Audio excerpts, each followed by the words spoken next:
Hi guys, Blake here today, Lilley's Landing Resort in Marina on the beautiful Taneycomo. It is Saturday the 15th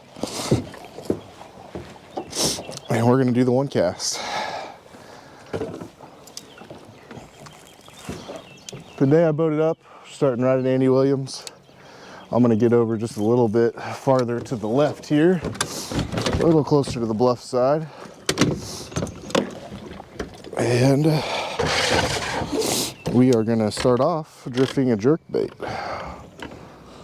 I brought many things with me today to try, but this is what we're going to start.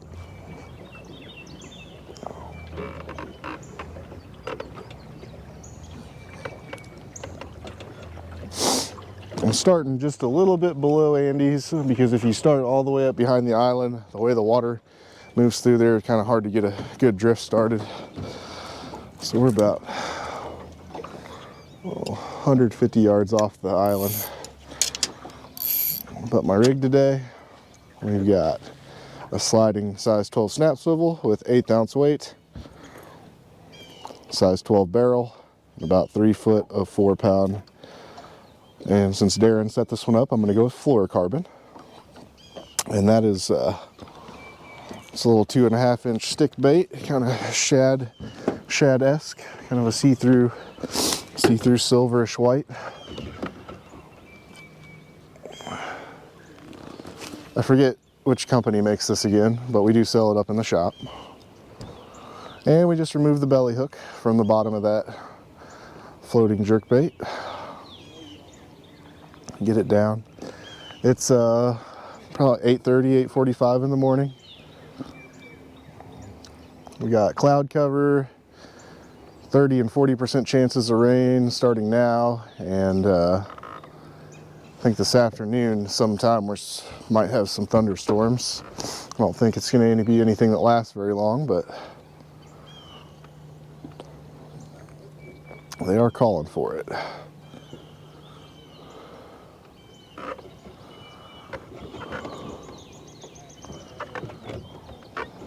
Captain Tracy Frenzel, passed him on my way up here a second ago. He was down at the Narrows. They had a fish on. They were using scuds and eggs. He said their first fish of the day was a 20.5 incher.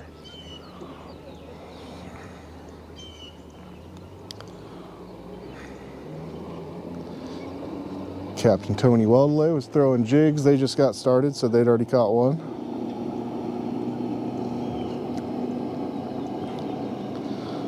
Very beautiful spring morning out here today.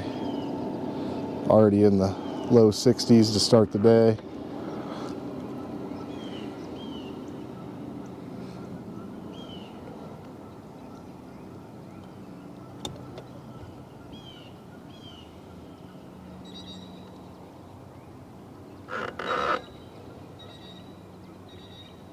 I think this is made by Trout Magnet. Trout Magnet is the name of the company that made this stick bait.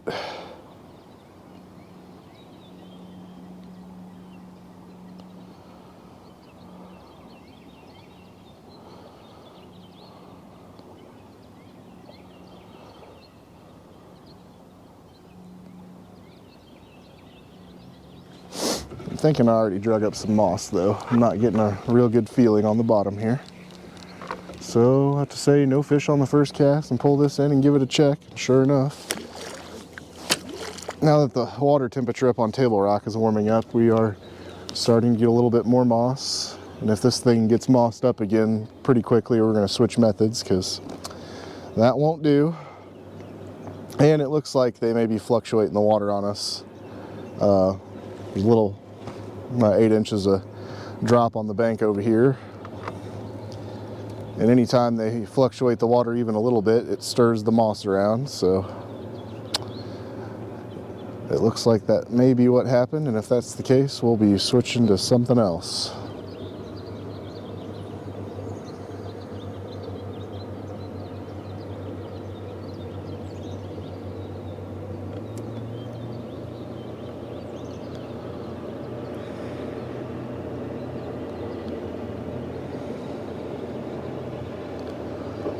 Yesterday I took some friends fishing.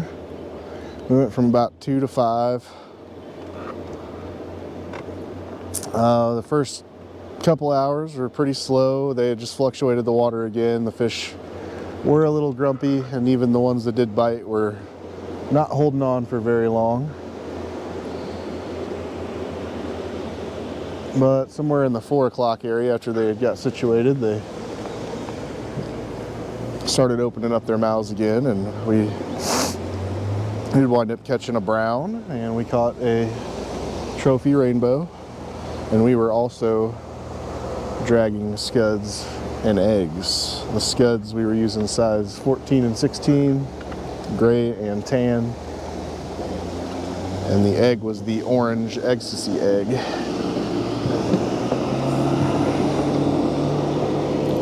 Oh, that was a fish, darn it. He didn't hang on very long, but that was definitely a fish.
Yeah, I think we may have drug some moss up again.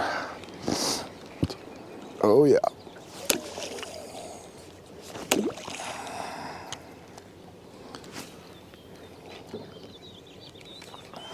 Buddy John Neal has been out doing this method pretty religiously for a little bit now, and he's been managing to catch some pretty nice fish. And he usually uses a combination of either the Signature Series lures or the LOZ lures.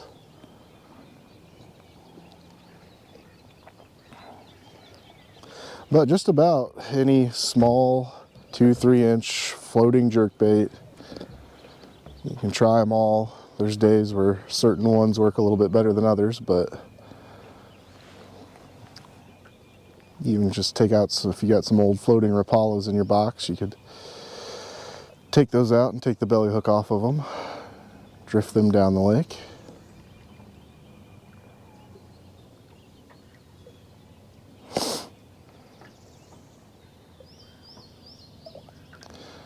But I think we're going to be switching to maybe a jig here real soon. If they hadn't fluctuated the water, I imagine that dragging this on the bottom would be a little cleaner. We wouldn't be picking up so much moss. But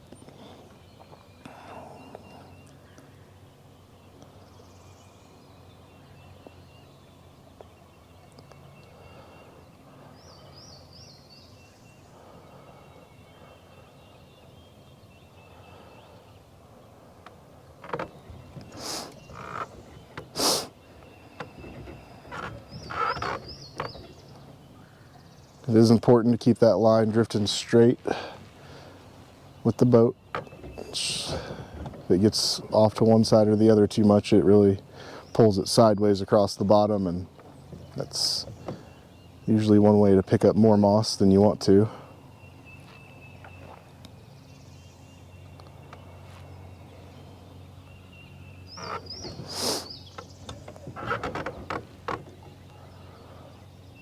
Just like that. We're only getting a solid 30 seconds before we pick up too much moss, so we're gonna have to count this one out today.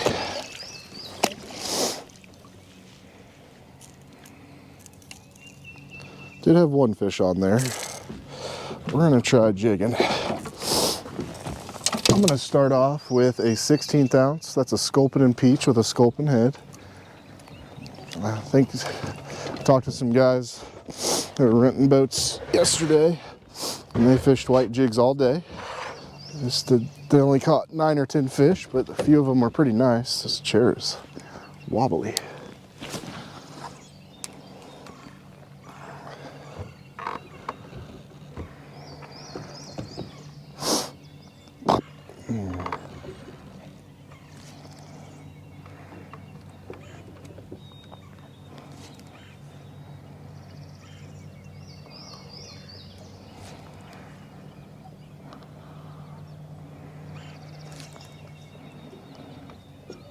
So the white bite's still there, not quite as strong as it was.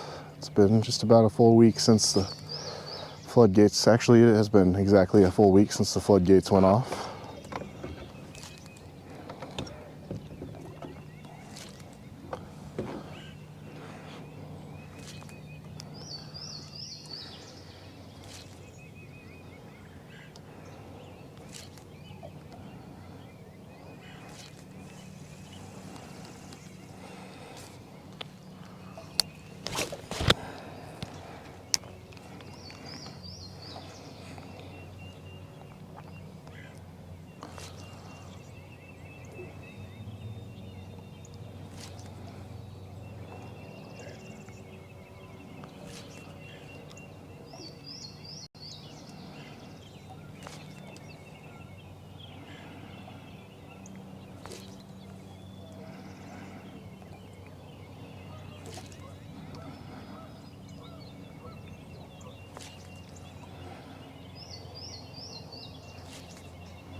There we go.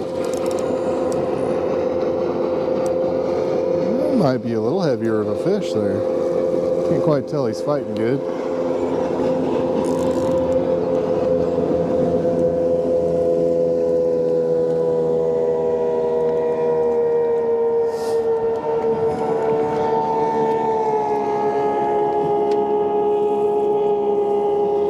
Oh yeah, he's still got a shad belly on him.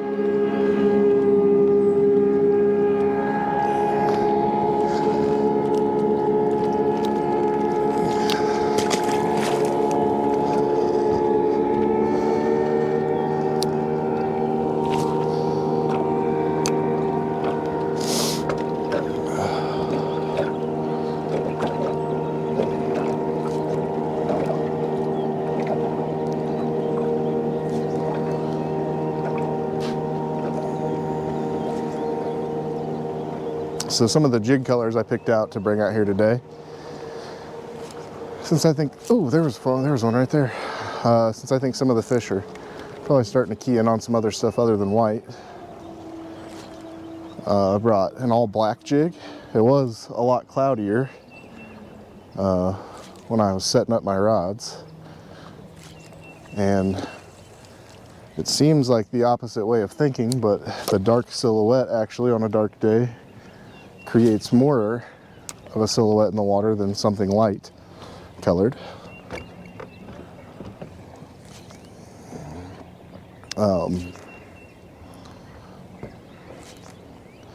So that's kind of the thought process there. But I also put on white because there are still some of the fish looking for shad.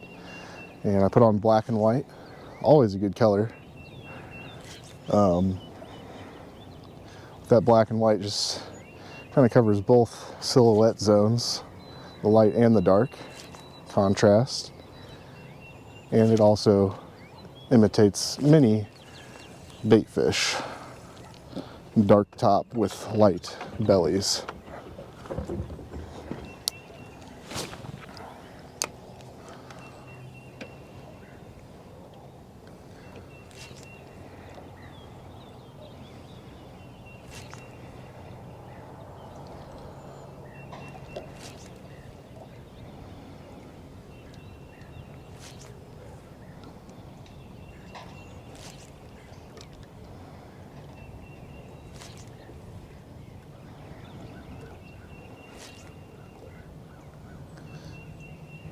You notice that I seem to whip the rod a little bit harder when I'm jigging, and maybe some people do, but I also probably leave a little more slack in the end of my line than a lot of people do when they're jigging. So even though it looks like I'm moving the jig a whole bunch, that I'm really just moving a lot of the slack and making a sharp pop. I've had people ask me about that from time to time, so that's kind of my explanation for it.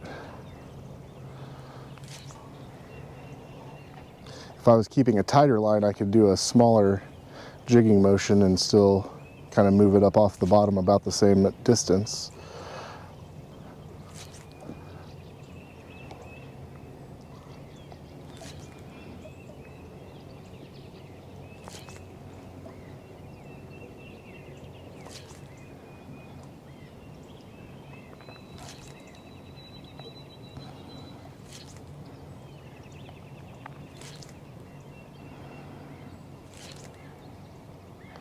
I also, the jig rods that I had made for jigging are a little more sensitive in the top end, so they get a little more flex,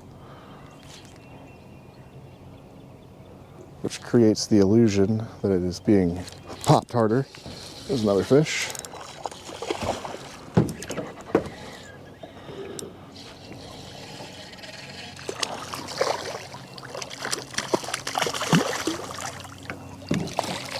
I was going to try some of the other jig colors, but this one seems to be working pretty good. That one's looks like he's still digesting some shad that he's eating. Big fat bellies. And they're still eating a ton of scuds too. Some of these fish are so packed full of scuds that when you bring them up in the water column, they puke them out.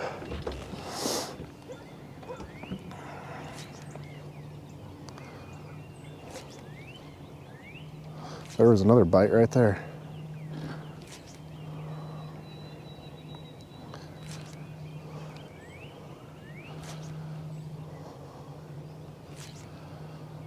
We're getting close to the narrows, so I'll start leaving a little less time in between my pops, just because the water is much shallower. Got to keep it right up off the bottom.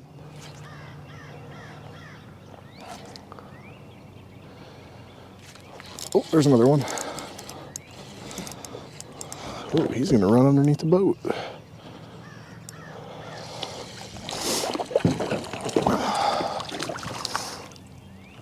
That one's got very, very pink fins. Starting to get his mating colors there. Real pretty.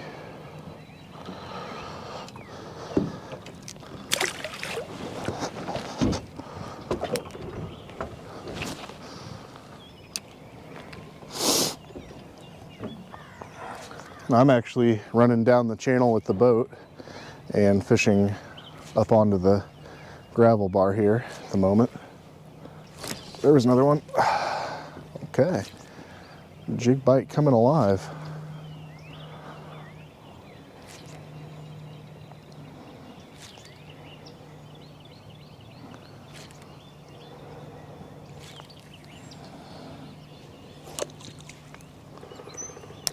Oh, I can't believe I had the camera facing that direction the whole time. Sorry about that, guys. Usually do a pretty good job of making sure I point the camera the right direction.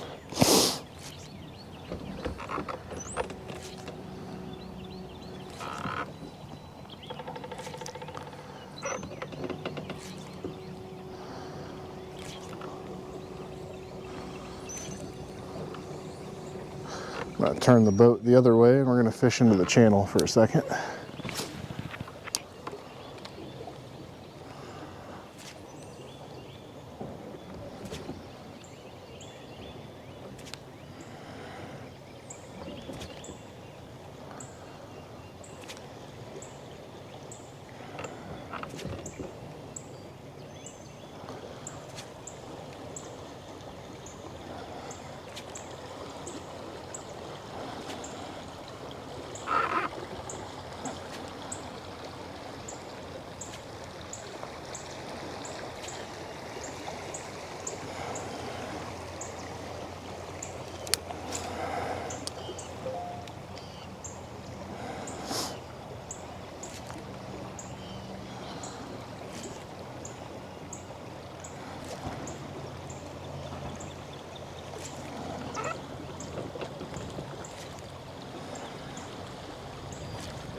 I will say that this 2-unit pace of water is probably some of my favorite water to jig in. That 1 to 2 units.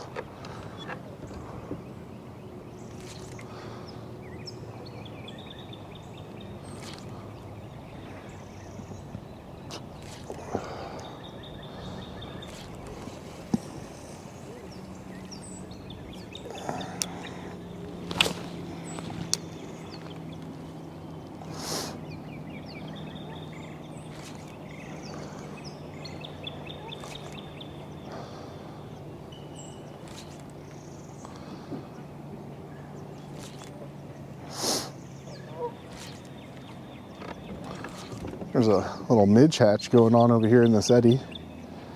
Some fish busting the surface.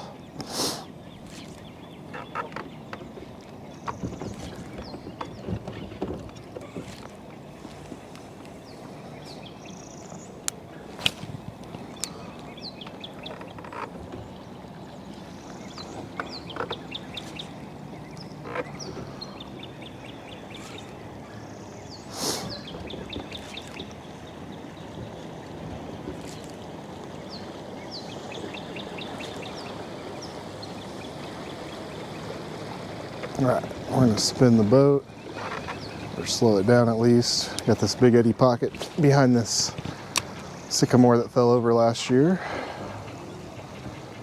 See if we can pull a fish out of there.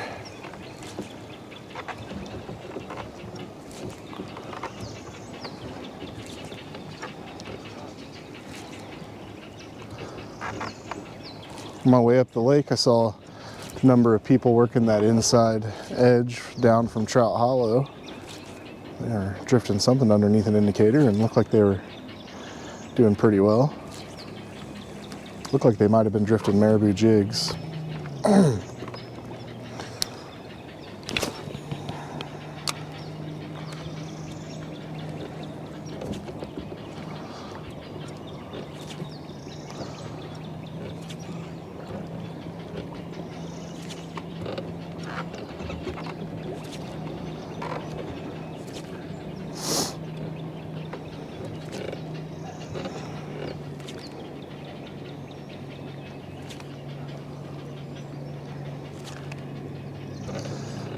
We're coming up on the last stretch of Eagle Island leading back to the front of it.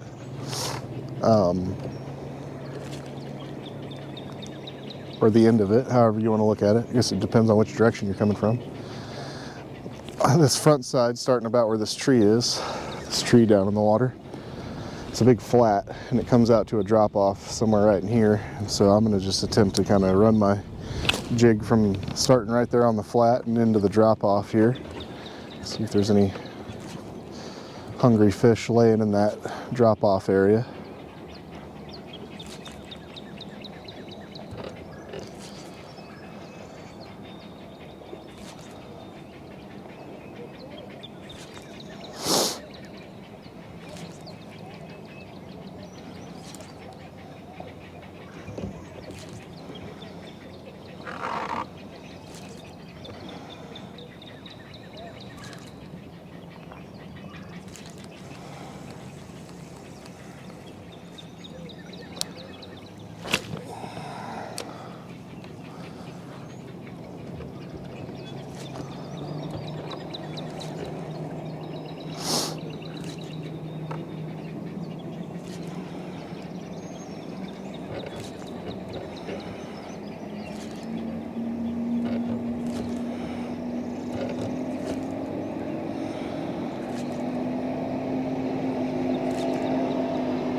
Captain Tony and Tracy going by right now.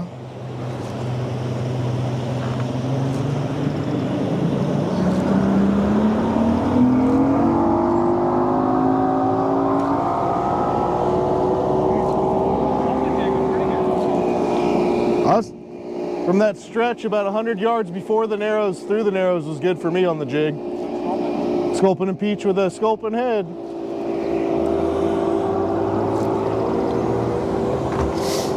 Sometimes trout can be funny, just like that stretch where I caught those 3 and had those other bites.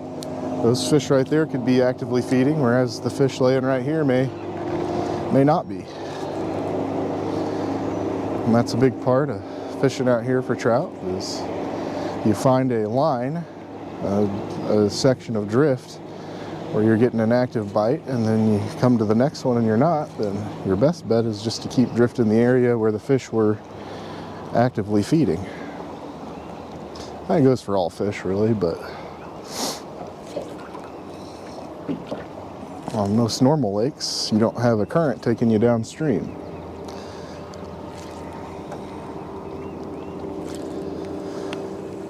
It's kind of like live scope for me. It's a good tool, but a lot of the time it kind of shows you how many active schools of fish are not eating.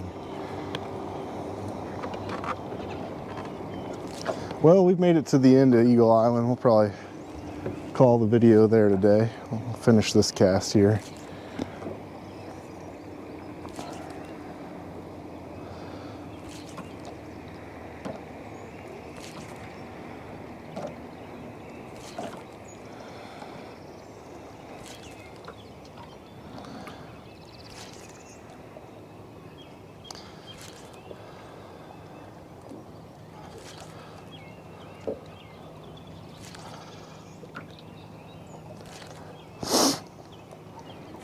Well, we thank you guys for watching.